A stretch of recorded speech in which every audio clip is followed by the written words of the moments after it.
Good morning, students. Myself, Dr. Dharmir Sani, Assistant Professor in History, Gandhi Memorial National College, Ambala Kent.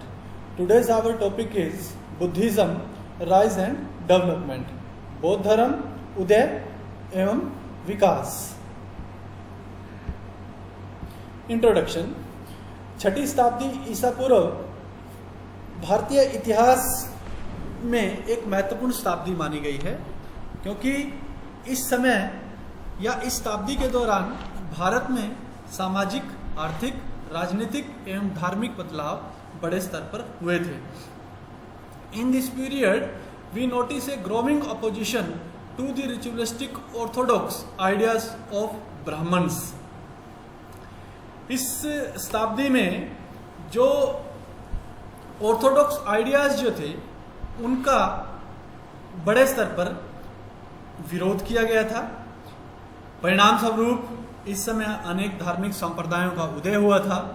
इन धार्मिक संप्रदायों में दो संप्रदाय काफी महत्वपूर्ण थे, बुद्धिज्म एवं जैनिज्म, जो कि आगे चलकर एक व्यवस्थित तथा प्रसिद्ध धर्मों के रूप में विकसित हुए थे. Causes responsible for rise of Buddhism. Difficult वैदिक रिलीजियस प्रैक्टिसेस. हालांकि इतिहासकारों का यह मानना है कि वैदिक व्यवस्था जो थी वो काफी व्यवस्थित व्यवस्था थी. धर्म को काफी अच्छे तरीके से व्यवस्थित रूप से उस समय डिफाइन किया गया था. लेकिन जब हम वैदिक व्यवस्था से उत्तर वैदिक व्यवस्था में प्रवेश करते हैं तो धर्म में काफी जटिलता आ चुकी थी, या धार्मिक जटिलता का काफी प्रसार हो चुका था. स्वार्थी लोगों ने अपने हितों को पूरा करने के लिए धर्म को काफी जटिल बना दिया था. आम लोगों की पहुंच से धर्म काफी दूर जा चुका था. धार्मिक प्रैक्टिसेस जो थी वो काफी जटिल हो चुकी थी, काफी एक्सपेंसिव हो चुकी थी. उनको उन प्रैक्टिसेस को के ऊपर काफी बड़े स्तर पर खर्च किया जाता था, जो कि आम लोगों की पहुंच से बाहर था. इसलिए इस समय की जो धार्मिक जो प्रैक्टिसेस थी वो कठिन होने के कारण लोग उनसे उब चुके थे. लोग इन धार्मिक प्रैक्टिसेस को खत्म करना चाहते थे, इनमें बदलाव करना चाहते थे. इसीलिए इस समय के दौरान जो बौद्धिज्म जो था उसके लिए ये डिफिकल्ट वैदिक व्यवस्था के प्रति लोगों का जो रवैया जो था, या लोग इनसे जो उब चुके थे, उसमें जो है बौद्ध धर्म के उदय की परिस्थितियां तैयार हो रही थी. Domination of Brahmanism. ब्राह्मण धर्म का या ब्राह्मणिज्म का इस समय समाज के ऊपर प्रभुत्व था. ब्राह्मणिज्म के प्रभुत्व के परिणाम स्वरूप लोगों को काफी दिक्कतों का सामना करना पड़ रहा था. उच्च वर्ग के लोग अधिकारों से संपन्न थे, निचले वर्ग के लोग अधिकारों से वहीन थे, तथा उनको समाज में हे की दृष्टि से देखा जाता था, उनका अपमान किया जाता था. इसीलिए इस ब्राह्मणिज्म के डोमिनेशन को समाज में इस समय चैलेंज किया जा रहा था. बुद्धिज्म में ब्राह्मणिज्म के डोमिनेशन को डायरेक्ट रूप से, सीधे रूप से चैलेंज किया गया था, जिसके परिणाम स्वरूप लोग धीरे धीरे बुद्धिज्म की तरफ आकर्षित होने लगे थे और बौद्ध धर्म के उदय की परिस्थितियां तैयार होने लगी थी. Contemporary economic and political conditions.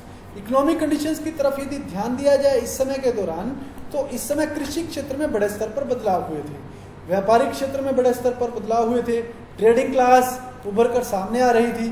कृषि क्षेत्र में, कृषि व्यवस्था में परिवर्तन के परिणाम स्वरूप बड़े स्तर पर सरप्लस कृषि हुई थी, जिसने कि बौद्ध धर्म के उदय में महत्वपूर्ण भूमिका निभाई थी. स्टेट इनकम बढ़ी थी. राजनीतिक स्तर पर भी इस समय 16 महाजनपदों का उदय हो रहा था. मगध जैसे जनपद काफी शक्तिशाली जनपदों के रूप में उभर कर सामने आए थे. जनपदों के साथ साथ कुछ गणराज्यों का उदय भी हुआ था. इन सभी ने आगे चलकर, जब महात्मा बुद्ध के द्वारा बौद्ध धर्म की स्थापना की गई, तो इन्होंने आर्थिक रूप से तथा राजनीतिक रूप से बौद्ध धर्म को प्रोटेक्शन दिया था. साथ ही साथ कुछ जनपदों ने या कुछ राज्यों ने तो बौद्ध धर्म को राज्य धर्म घोषित किया था तथा इसके प्रचार प्रसार में न केवल आर्थिक रूप से सहायता की थी बल्कि राजनीतिक रूप से भी इसको सहायता करते हुए बौद्ध धर्म का प्रचार प्रसार भारत और भारत से बाहर करवाया था। रिजिड कास्ट सिस्टम, इस समय समाज पूरी तरह से कास्ट सिस्टम से बंध चुका था। कास्ट सिस्टम ने समाज को जड़ बना दिया था, समाज में परिवर्तन की गुंजाइश को खत्म कर दिया था, समाज में तरक्की की गुंजाइश को खत्म कर दिया था। इसीलिए तत्कालीन जो धार्मिक संप्रदाय थे उन सभी ने कास्ट सिस्टम को क्रिटिसाइज किया था। स्पेशली बौद्ध धर्म में जातीय व्यवस्था को पूरी तरह से क्रिटिसाइज करते हुए इसको खत्म करने की बात कही थी। साथ ही साथ बुद्धिज्म ने सोशल इक्वालिटी को महत्व दिया था, जिससे लोग ज़्यादातर जो कास्ट से सताए हुए लोग थे, जिनको कि कास्ट व्यवस्था के परिणाम स्वरूप नीचा देखना पड़ता था या जिनको अपमान सहना करना पड़ता था, specially lower classes, down trodden के पीपल, उन्होंने बौद्धिज्म की सोशल इक्वालिटी को ध्यान में रखते हुए बौद्ध धर्म की तरफ वो लोग आकर्षित हुए थे। Sportive nature of merchant classes, धार्मिक व्यवस्था में जो मर्चेंट क्लास जो थी इन्होंने भी महत्वपूर्ण भूमिका निभाई थी। बौद्ध धर्म के उदय में मर्चेंट क्लास का काफ़ी महत्वपूर्ण योगदान था। फॉर एग्जाम्पल के तौर पर मथुरा, शाक्य, श्रावस्ती के जो मर्चेंट थे उन्होंने बौद्ध धर्म को आर्थिक रूप से सहायता की थी, साथ ही साथ बौद्ध धर्म को उन्होंने अपनाया भी था, जिससे कि बौद्ध धर्म के उदय की परिस्थितियां तैयार हुई थी। डिफिकल्ट उपनिषद टीचिंग्स, हालांकि उपनिषद की जो शिक्षाएं थी वो काफ़ी तार्किक थी। उन्होंने मनुष्य के जीवन को तर्क के आधार पर उसकी व्याख्या की थी, लेकिन इन शिक्षाओं को समझना आम व्यक्ति के बस के बाहर था, क्योंकि ये जो शिक्षाएं थी इनकी लैंग्वेज जो थी वो आम व्यक्ति को समझ नहीं आती थी। आम व्यक्ति उतना पढ़ा लिखा भी नहीं था, क्योंकि उनको शिक्षा के अधिकार से वंचित किया गया था। इसीलिए ये डिफ़िकल्ट उपनिषद टीचिंग्स से को लोग सरल भाषा में समझना चाहते थे। वहीं दूसरी ओर यदि हम बौद्ध धर्म की शिक्षाओं की तरफ ध्यान दें तो वो सिंपल शिक्षाएं थी जिनको कि आम व्यक्ति समझ सकता था, जिसके परिणाम स्वरूप बौद्ध धर्म के उदय की परिस्थितियां तैयार हुई थी। Belief in charms and spells, इस समय तक जो ब्राह्मणिज्म का जो डोमिनेशन था, जातीय व्यवस्था तो जो थी, धार्मिक व्यवस्था जो थी समाज में, उसके परिणाम स्वरूप समाज में जादू टोने का बोलबाला था। लोग जादू टोने में फंसते जा रहे थे। बुद्धिज्म के द्वारा जादू टोने को नकारा गया था, इसको चैलेंज किया था तथा इसको ख़त्म करने की बात कही थी, जिसके चलते लोग इन स्पेल से, चार्म से बाहर निकल बौद्ध धर्म की तरफ आकर्षित हुए थे। Expensive Hindu religion, Hindu religion काफ़ी एक्सपेंसिव हो चुका था। हिंदू धर्म के जो कर्मकांड थे, जो आडंबर थे, उनके ऊपर काफ़ी खर्च किया जाता था, जिसको कि आम व्यक्ति वहन नहीं कर सकता था।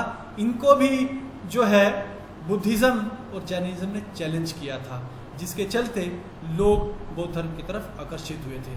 बर्थ ऑफ महात्मा बुद्ध, महात्मा बुद्ध का जन्म या महात्मा बुद्ध का व्यक्तित्व एक अद्वितीय व्यक्तित्व था, जिसके चलते जब महात्मा बुद्ध ने बौद्ध धर्म की स्थापना की तो लोग उसकी तरफ आकर्षित होना शुरू हुए थे।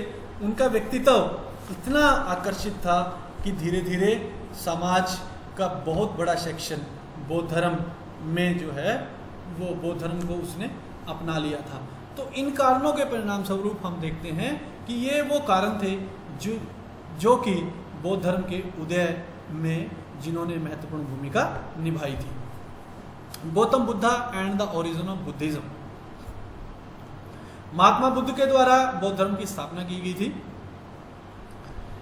इनके बचपन का नाम सिद्धार्थ था। इनके पिता शाक्य गणराज्य के प्रधान थे, जिनका नाम सुशोधन था। इनकी माता महामाया वो कोलिया कबीले की राजकुमारी थी। बचपन में ही इनकी माता की मृत्यु हो गई थी, जिसके बाद इनका लालन पालन इनकी मौसी प्रजापति गौतमी के द्वारा किया गया था। इनका जन्म लुम्बिनी नामक वन में, जो कि मॉडर्न रूमनदेही नेपाल की तराई में स्थित है, और जिसका अभिलेख जो है वो जिसका उल्लेख जो है अशोक के पिलर्स में किया गया है, वहाँ पर हुआ था। इनके जन्म की तिथि के बारे में इतिहासकारों में डिस्प्यूट है, लेकिन ज़्यादातर इतिहासकार इनकी जन्म की तिथि 566 BCE मानते हैं। महात्मा बुद्ध का जन्म हालांकि एक जो है शाही राज परिवार में हुआ था, लेकिन रॉयल स्प्लेंडर इनके माइंड को अट्रैक्ट नहीं कर पाई थी, इसीलिए महात्मा बुद्ध ने संन्यास ग्रहण कर लिया था। कहा अकॉर्डिंग टू बुद्धिस्ट ट्रेडिशन में ये लिखा गया है कि 4 दृश्यों ने महात्मा बुद्ध को काफ़ी प्रभावित किया था, जिसके बाद महात्मा बुद्ध ने संन्यास ग्रहण कर लिया था। ये 4 दृश्य थे, एक बीमार व्यक्ति, एक बूढ़ा व्यक्ति, एक डेड बॉडी तथा एक असेटिक, एक सन्यासी। कहा जाता है कि महात्मा बुद्ध ने जब सन्यासी को देखा जो कि बिल्कुल प्रसन्नचित्त था, जो कि संसार की मोहमाया से बिल्कुल ही दूर था, प्रसन्नचित्त में वो चला जा रहा था, तो उसके बाद महात्मा बुद्ध ने संसार को छोड़कर संन्यास ग्रहण करने का निश्चय किया था। The misery of human life cast a deep spell on him in order to find a solution to the misery of mankind he left home at the age of 29 साल की उम्र में उसने अपने बड़े भाई से आज्ञा लेकर अपने घर को उसने जो है घर को छोड़ दिया था, और लगभग 6 साल तक वो सन्यासी के रूप में इधर उधर घूमते रहे थे। इस दौरान उनकी भेंट अलार कलाम आचार्य से हुई थी। उनके साथ रहते हुए उन्होंने मेडिटेशन की टेक्निक को सीखा था, उपनिषद की शिक्षाओं को पढ़ा था, लेकिन अलार कलाम के साथ उनका मतभेद होने के बाद उन्होंने अलार कलाम को छोड़ दिया था। इसके पश्चात महात्मा बुद्ध ने घोर तपस्या की शुरुआत की थी। उन्होंने अपने शरीर को अनेक कष्ट दिए थे और तथा सत्य की खोज में वो लगातार साधना में लीन रहे थे। अल्टीमेटली वो उर्वेला पहुंचे। वहाँ पर जो है वो एक पीपल के वृक्ष के नीचे साधना में बैठ गए। उर्वेला जो है आधुनिक समय में बोधगया के निकट है और जो कि निरंजना रिवर के किनारे पर स्थित है। यहीं पर उनको जो है सुप्रीम नॉलेज एनलाइटनमेंट प्राप्त हुआ था। लगभग 49 दिन की साधना के बाद, 49 दिन की घोर तपस्या के बाद उनको सुप्रीम नॉलेज प्राप्त हुई थी, जिसके बाद सिद्धार्थ जो थे वो बुद्ध कहलाए थे, महात्मा बुद्ध कहलाए थे। एनलाइटेंड जिसका मीनिंग होता है enlightened one. First sermon of Mahatma Buddha, Mahatma Buddha का प्रथम उपदेश। सुप्रीम नॉलेज प्राप्त करने के बाद महात्मा बुद्ध सारनाथ गए थे।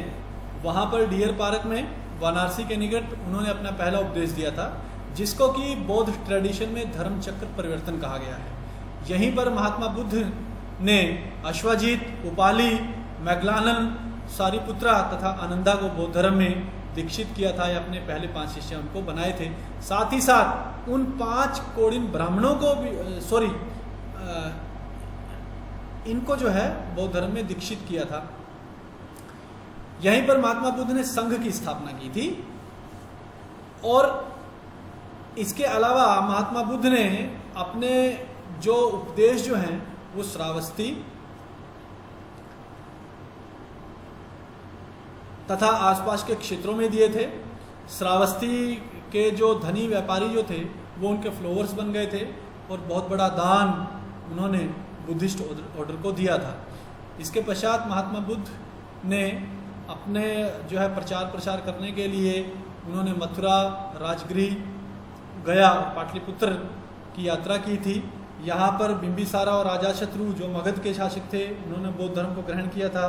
प्रसन्नजीत जो कोशला के शासक थे उन्होंने बौद्ध धर्म को ग्रहण किया था। उद्यनन जो कौशाम्बी के शासक थे उन्होंने बौद्ध धर्म के सिद्धांतों को अपनाया था तथा बौद्ध धर्म या महात्मा बुद्ध के वो शिष्य बन गए थे। इसके साथ साथ महात्मा बुद्ध के द्वारा कपिलवस्तु की यात्रा भी की गई थी, जहाँ पर उन्होंने अपनी मौसी तथा अपने पुत्र राहुल को बौद्ध धर्म में दीक्षित किया था। 80 साल की उम्र में महात्मा बुद्ध की मृत्यु हो गई थी। उनकी मृत्यु 486 BC में हुई थी और कुशीनगर जो कि आधुनिक उत्तर प्रदेश में स्थित है उस समय मालाज की कैपिटल थी, वहाँ पर उनकी मृत्यु हुई थी। इस पिक्चर में हम जो है महात्मा बुद्ध के, ये पिक्चर जो है वो महात्मा बुद्ध के पहले संदेश उपदेश को दर्शाती है, जो कि सारनाथ के डियर पार्क में सारनाथ के डियर पार्क में है। इसको इस तरह से बनाया गया है कि महात्मा बुद्ध जो है वो अपना पहला उपदेश दे रहे हैं, उसके चारों तरफ जो हैं उसके फ्लावर्स इकट्ठा हुए हैं। ये महात्मा बुद्ध का एक की मृत्यु के बाद उनके शरीर को 8 भागों में बांटा था तथा उनके ऊपर स्तूप बनाए गए थे। उन्हीं में से एक ये स्तूप कुशीनगर में है। कुशीनगर में उनके ऊपर ये स्तूप उनकी मृत्यु के उनके शरीर के 8 भागों में से एक भाग के ऊपर ये स्तूप बनाया गया है। Teachings of Mahatma Buddha. The teachings of Buddha, which became popular and gave new direction to the religious idea of the time. The teachings of Buddha are contained in 4 noble truths. 4 सत्य, 4 आर्य सत्य। पहला, the world of full of sufferings, संसार दुखों से भरा हुआ है। दूसरा, इन सभी दुखों का कारण इच्छाएं हैं, इग्नोरेंस हैं, अटैचमेंट्स हैं, तथा इच्छाओं को खत्म करके मनुष्य अपने दुखों का निराकरण कर सकता है। इन दुखों को खत्म करने के लिए मनुष्य को अष्टांगिक मार्ग पर चलना चाहिए। 8 फोल्ड पाथ पर चलकर मनुष्य जो है इच्छाओं को खत्म कर सकता है। अष्टांगिक मार्ग, the 8 fold truth consist of the flowing principles. Right view, मनुष्य का कि जो दृष्टि है वो सत्य होनी चाहिए। It is understand that world is full of sorrow generated by desire, the ending of desire will lead to the liberation of soul.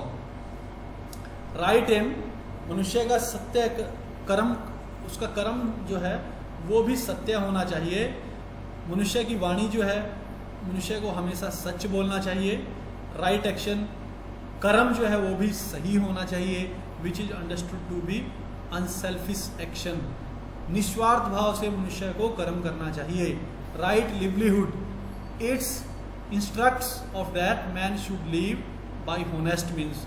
मनुष्य को सीधा और ईमानदारी से जीवन यापन करना चाहिए। Right effort, it is the proper way controlling one sense so as prevent bad thoughts. It is through correct mental exercise that one can destroy desire and attachment. मनुष्य को सही अपने आप पर नियंत्रण रखना चाहिए। मनुष्य को बुरे विचार अपने मन में नहीं लाने चाहिए।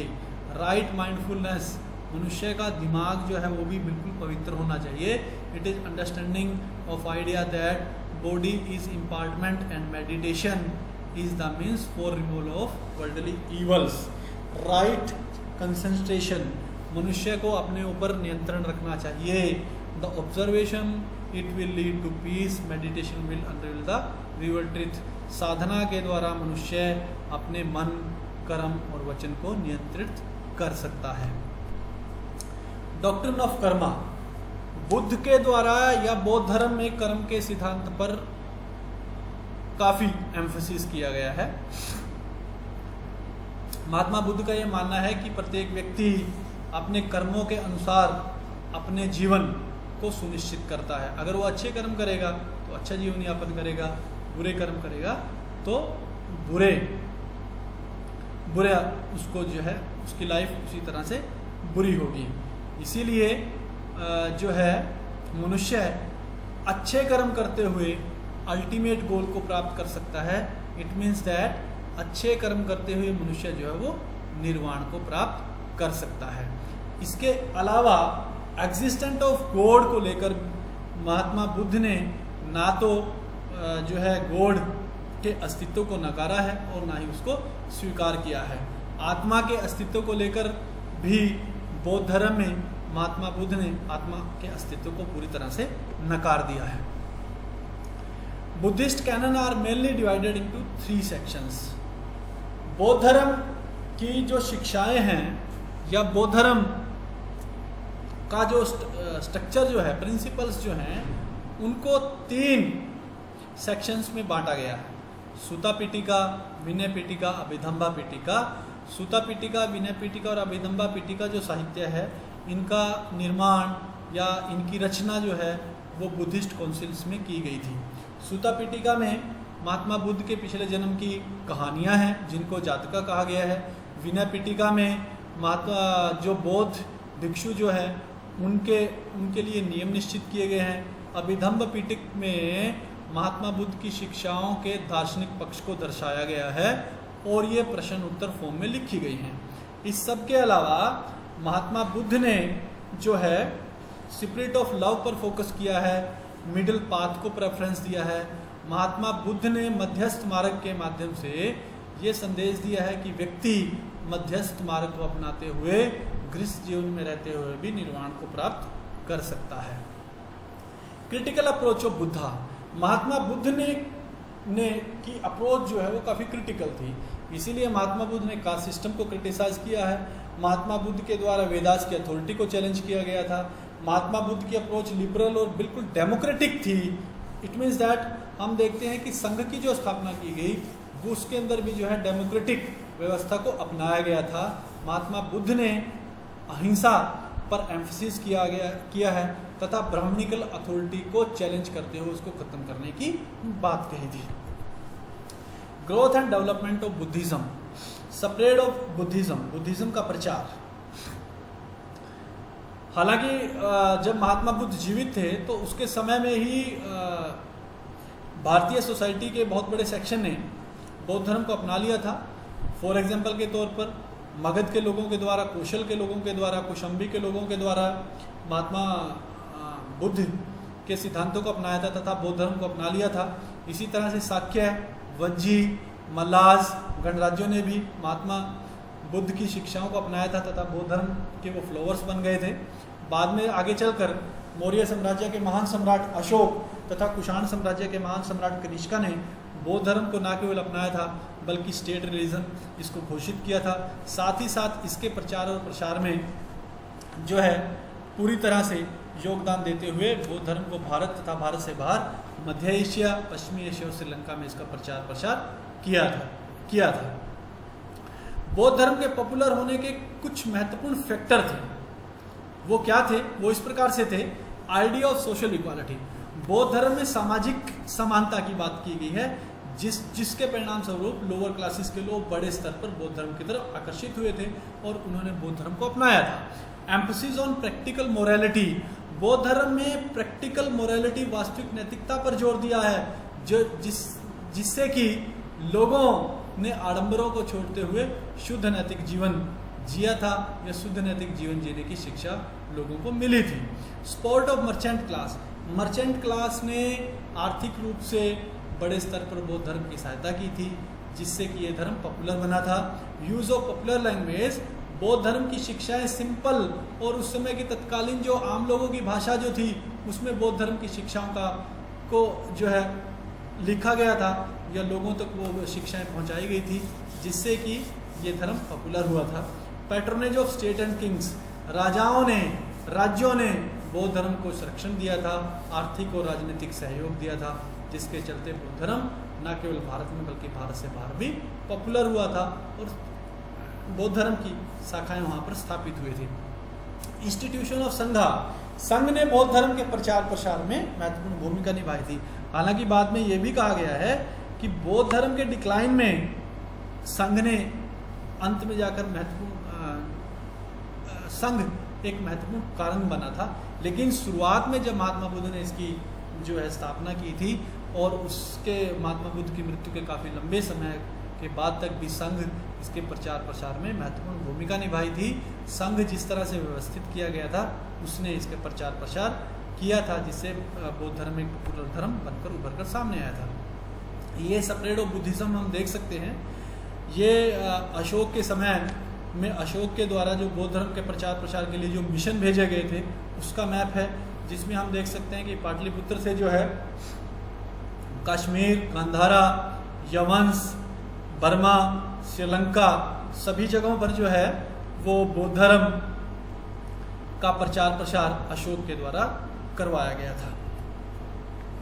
ये बौद्ध धर्म की महात्मा बुद्ध की मूर्तियां हैं जो उस समय की जो शैलियां थी, चाहे वो मथुरा कला शैली है या गांधार कला शैली है, जिसका कि कुषाण काल में विकास हुआ था, उसमें जो है महात्मा बुद्ध की मूर्तियां बनाई गई हैं। ये अभय मुद्रा में महात्मा बुद्ध की मूर्तियां जो है वो ध्यान मुद्रा में महात्मा बुद्ध की मूर्तियां बनाई गई हैं, जो कि कुषाण पीरियड की हैं। इंस्टीट्यूशन ऑफ संघा, संघ जो था एक वो वेल ऑर्गेनाइज्ड संघ तथा एक शक्तिशाली व्यवस्था थी संघ की, जिसने कि बौद्ध धर्म के प्रचार प्रसार और बौद्ध धर्म को पॉपुलर बनाने में महत्वपूर्ण भूमिका निभाई थी। इसकी सदस्यता सभी लोगों के लिए खुली थी। 15 साल से ऊपर का कोई भी व्यक्ति इसकी सदस्यता को ग्रहण कर सकता था, लेकिन अपराधी व्यक्ति जो किसी गंभीर बीमारी से ग्रसित व्यक्ति हो, वो संघ की सदस्यता को ग्रहण नहीं कर सकते थे। महात्मा बुद्ध ने जब संघ की स्थापना की थी तो महात्मा बुद्ध संघ में स्त्रियों के प्रवेश के खिलाफ थे, लेकिन आगे चलकर उनके प्रिय शिष्य आनंदा तथा अपनी फोस्टर मदर महाप्रजापति गौतमी की रिक्वेस्ट पर महात्मा बुद्ध ने संघ में स्त्रियों को प्रवेश देने की अनुमति दे दी थी।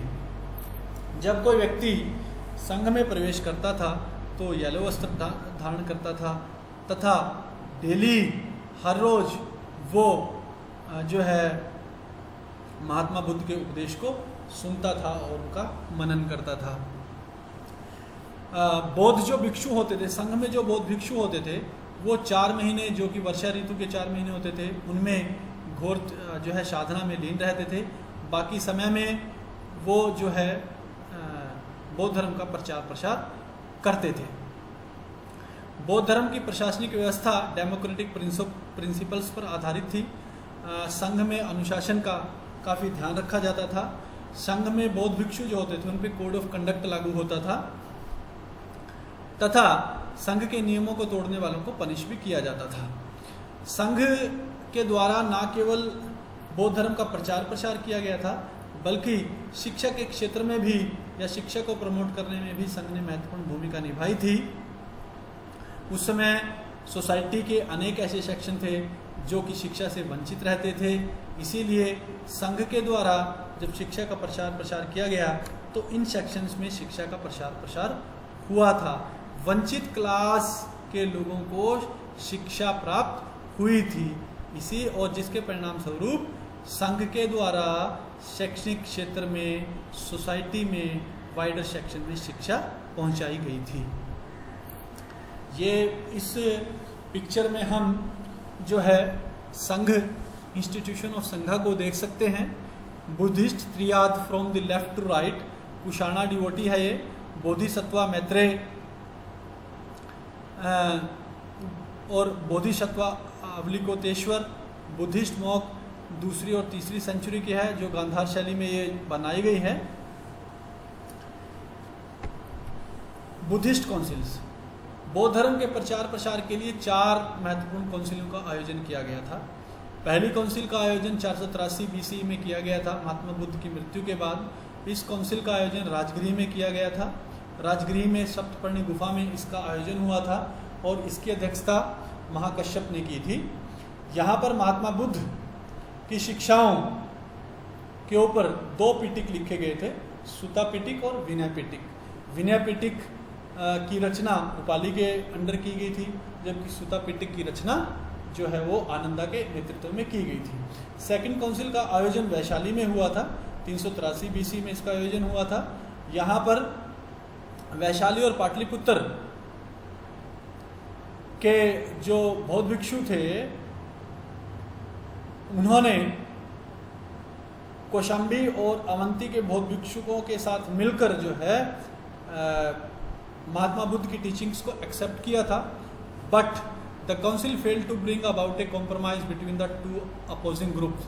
लेकिन ये काउंसिल, ये जो 2 ग्रुप थे, जिसमें एक तरफ वैशाली और पाटलिपुत्र के बौद्ध भिक्षु थे, दूसरी तरफ कौशाम्बी और अवंती के बौद्ध भिक्षु थे, इनमें कॉम्प्रोमाइज़ करवाने में असफल रही थी, जिसके परिणाम स्वरूप बौद्ध धर्म में दरार पड़ गई थी तथा बौद्ध धर्म 2 ग्रुप्स में या 2 जो है संप्रदायों में बंट गया था। पहला स्थाविर और दूसरा महासंदिग्ध। द फॉर्मर अपील्ड, जो पुराने जो लोग जो थे उन्होंने विनय पिटक को ज्यों का त्यों स्वीकार कर लिया था, जबकि जो नए जो बौद्ध भिक्षु थे कौशाम्बी और अवंती के, वो जो है इसमें चेंज करना चाहते थे, कुछ रिलैक्सेशन चाहते थे अकॉर्डिंग टू टाइम। तीसरी बौद्ध काउंसिल का आयोजन पाटलिपुत्र में 251 BC में किया था। इस समय पाटलिपुत्र जो है वो मौर्य साम्राज्य की राजधानी थी तथा मौर्य साम्राज्य का राजा महान सम्राट अशोक था। इस काउंसिल की अध्यक्षता मोगलीपुत्तिश ने की थी। इस काउंसिल में तीसरी पिटिका की रचना की गई थी, जिसको अभिधम्म पिटक कहा गया था, जिसमें कि महात्मा बुद्ध की टीचिंग्स का फिलोसफिकल दर्शन को जो है लिखा गया था। चौथी काउंसिल का आयोजन 78 AD में कश्मीर में किया गया था। इस समय कश्मीर के ऊपर जो है कुषाण वंश का शासन था तथा कुषाण वंश पर इस समय कुषाण वंश का प्रसिद्ध और शक्तिशाली राजा कनिष्क राज कर रहा था।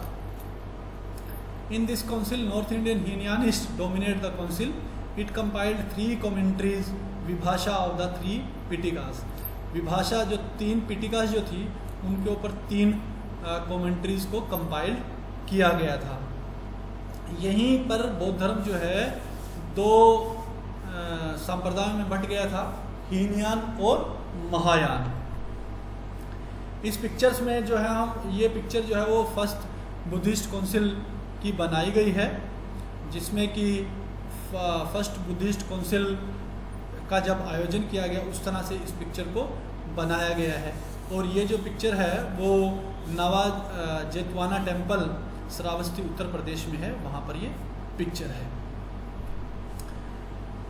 Buddhist school. In the second council Buddhist order was split into 2 schools. जैसा कि हम पहले भी डिस्कस कर चुके हैं कि जो दूसरी काउंसिल्स में जो है बुद्धिस्ट जो ऑर्डर जो है वो 2 हिस्सों में बंट गया था, स्थाविर और दूसरा महासंधिक्स। स्थाविर्स जो है बाद में हीनयानों के नाम से प्रसिद्ध हुए थे और महासंधिक जो है वो महायान के नाम से चौथी जो बुद्धिस्ट काउंसिल थी उसमें प्रसिद्ध हुए थे। और इन्हीं दोनों स्कूल्स ने आगे चलकर बौद्ध धर्म का प्रचार प्रसार किया था। तो अंत में निष्कर्ष तौर पर ये कहा जा सकता है कि बौद्ध धर्म की स्थापना जब हुई तो बौद्ध धर्म की स्थापना में उस समय की जो तत्कालीन सामाजिक आर्थिक राजनीतिक परिस्थितियाँ थी उन्होंने महत्वपूर्ण भूमिका निभाई थी उसके उदय में। और आगे चलकर जब महात्मा बुद्ध ने बौद्ध धर्म की स्थापना की थी तो बौद्ध धर्म की स्थापना के बाद बड़े स्तर पर समाज के लार्ज सेक्शन ने बौद्ध धर्म को अपनाया था, जिसका मुख्य कारण महात्मा बुद्ध की सिंपल शिक्षाएं थी, जिसको कि आमजन आसानी से समझ सकता था और जिसमें कि किसी भी तरह से तत्कालीन सामाजिक व्यवस्था में जो आडंबर जो थे उनको क्रिटिसाइज किया गया था। सोशल इक्वालिटी की उसमें बात की गई थी। माध्यमिक मार्ग जो सभी जिसको कि सभी फॉलो कर सकते थे उसकी बात की गई थी तथा साथ ही साथ बौद्ध धर्म को उस समय की जो राजनीतिक परिस्थितियां जो थी उन्होंने भी सपोर्ट किया था, जिसके चलते बौद्ध धर्म न केवल भारत में बल्कि भारत से बाहर भी फैला था। इवन देन तत्कालीन कुछ राज्यों ने, उसमें मौर्य साम्राज्य की हम बात कर सकते हैं, कुषाण साम्राज्य की हम बात कर सकते हैं, उन्होंने तो बौद्ध धर्म को राज्य धर्म घोषित करते हुए राजनीतिक और आर्थिक रूप से इसको सपोर्ट किया था, जिसके चलते 12वीं शताब्दी तक भारत और भारत के बाहर बौद्ध धर्म जो है वो पॉपुलर होता रहा था। Thank you very much.